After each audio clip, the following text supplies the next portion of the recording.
classe trabalhadora adoece por conta do trabalho. E essa forma de trabalho é baseado num modo que, antes de qualquer coisa, explora esse trabalho. Independentemente de você, trabalhador, se sentir explorado ou não, a exploração está posta. E o adoecimento decorrente disso também. A tese é intitulada Saúde dos Trabalhadores, análise ontológica do campo e da questão. Todas as vezes que eu me referi aqui a campo, eu estou me referindo ao campo da saúde do trabalhador. E a questão é a questão da saúde dos trabalhadores. Os fenômenos, os processos sociais, eles possuem uma dimensão essencial, uma raiz, uma esfera essencial. Porque nem tudo que parece é. É a velha frase do Marx quando ele diz que se a aparência e a essência das coisas coincidissem, toda ciência seria desnecessária. Para que reflexão? Para que ciência? Se tudo que parece é. Mas tudo isso precisa vir de algum tipo de transformação. Mas veja o que é que o Marx também diz. Essa transformação não é de mão única. É um intercâmbio. É nesse intercâmbio, nesse processo de transformação, que vão surgindo novas possibilidades, novas necessidades e, inclusive, novas praxes, novas atividades que fazem com que o ser humano vá se complexificando, o ser humano coletivamente.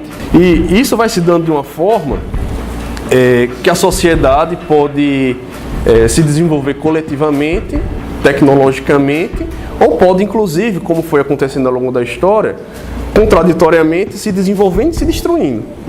Que é o ponto que a gente vai querer chegar, inclusive, do ponto de vista da relação com a saúde. Veja só, contraditoriamente, consegue produzir mais riqueza, se produz riqueza como nunca, se produz alimento para matar a fome 6 vezes ao dia de todas as pessoas do mundo, e a gente tem quase 7 milhões de pessoas passando fome. O que é que acontece nas sociedades de classe? Você vai ter uma minoria humana, uma classe social, que explora e domina porque possui privadamente os meios de produção. E uma maioria que nada tem além da sua força física e psicológica, sua força de trabalho. A única coisa que a gente tem para vender é a nossa força de trabalho. Então, o trabalho assalariado, ele pressupõe uma forma de sociedade que, inclusive, omite essa natureza não livre desse tipo de trabalho. E toda a ideologia, a ciência, a filosofia, o direito, a política, inclusive a arte, que é resultado, que é fruto dessa forma de trabalho, produz ideias que sustentam e escondem esse caráter. A evolução dos meios de produção, ou seja, a Revolução Industrial, abriu a possibilidade de a gente produzir riqueza como nunca, né? Produzir riqueza, produtos, valores de uso suficientes para o atendimento das necessidades de todos e ainda sobrar. Mas a gente vai ter uma sociedade onde boa parte dela não tem acesso a esses produtos, a essas mercadorias que atendem às suas necessidades. Então você se acidenta cavando canteiro ou serrando chapa, mas você também tem sua saúde degradada porque você chega em casa e a forma de trabalho socialmente predominante faz com que você não tenha as suas necessidades plenamente atendidas. A reprodução social como um todo é comprometida e isso também mina, degrada a nossa saúde. Cara, coloca um médico dentro da tua empresa porque esse médico, primeiro, ele vai recuperar aquele doente com interesse de forma muito mais rápida, com mais interesse do que um médico qualquer. Segundo, ele já pode atuar na própria seleção da força de trabalho, selecionando aqueles menos propensos ao adoecimento.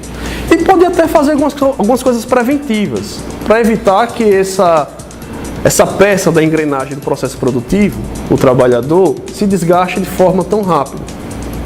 Surge o primeiro serviço de medicina do trabalho. Mas quais as motivações por trás da sua origem? A ameaça à produtividade. É uma resposta que a própria classe patronal dá à questão da saúde dos trabalhadores, organizando um serviço de medicina do trabalho.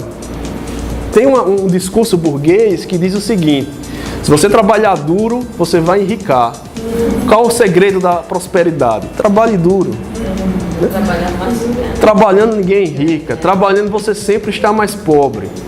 Nas sociedades de classe, sobretudo no capitalismo, se enrica explorando o trabalho alheio. Mas quando a gente fala de burguesia que acumula riqueza, a gente está falando de poucas famílias, 1% da população mundial, que é detentora dos meios de produção, o grande capital e que acumula de fato riqueza. Ainda que o cara lá da classe média alta, o seu Zé do Açougue, muitas vezes se acha burguesia, se acha parte da elite, né? Alguém precisa contar para ele que não é bem assim. O campo da saúde do trabalhador era para ser um campo estruturante do SUS, central, prioritário, né? E em 5 prioridades que a gente estabelece para o SUS agora, a gente não consegue ver a saúde do trabalhador. Quando na sua origem, lá na reforma sanitária, a relação trabalho e saúde é colocada como uma bandeira mesmo da reforma. A gente demora de 88, até antes disso, até 2011, para ter uma política nacional de saúde do trabalhador, e quando passa a ter uma que contradiz os pressupostos da saúde do trabalhador, e no ano seguinte a gente consegue colocar em cena uma outra política que não exclui a anterior. O saber operário, sendo o protagonista do processo, dialoga com o saber técnico-científico. Mas esse saber técnico-científico, ele não pode colonizar o saber operário nesse processo, porque a gente volta para a medicina do trabalho, para a saúde ocupacional. O campo da saúde do trabalhador, ainda que seja contra-hegemônico, precisou se inserir na arena científica burguesa e se inserir no Estado burguês como política pública de saúde.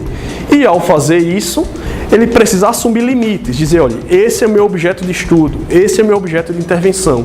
E a gente tem um campo, que é a saúde do trabalhador, que tem lado, que é a favor dos trabalhadores, que pensa antes de mais nada nos trabalhadores. Eu espero que essa discussão mais geral, mais genérica que a gente teve, ajude de alguma forma a gente fazer uma análise particular da nossa categoria profissional, do nosso sindicato, né? Eu acho que esse é o objetivo. Tem muita coisa aí para investigar e entender ainda. Só agradecer, espero que a gente se veja mais vezes.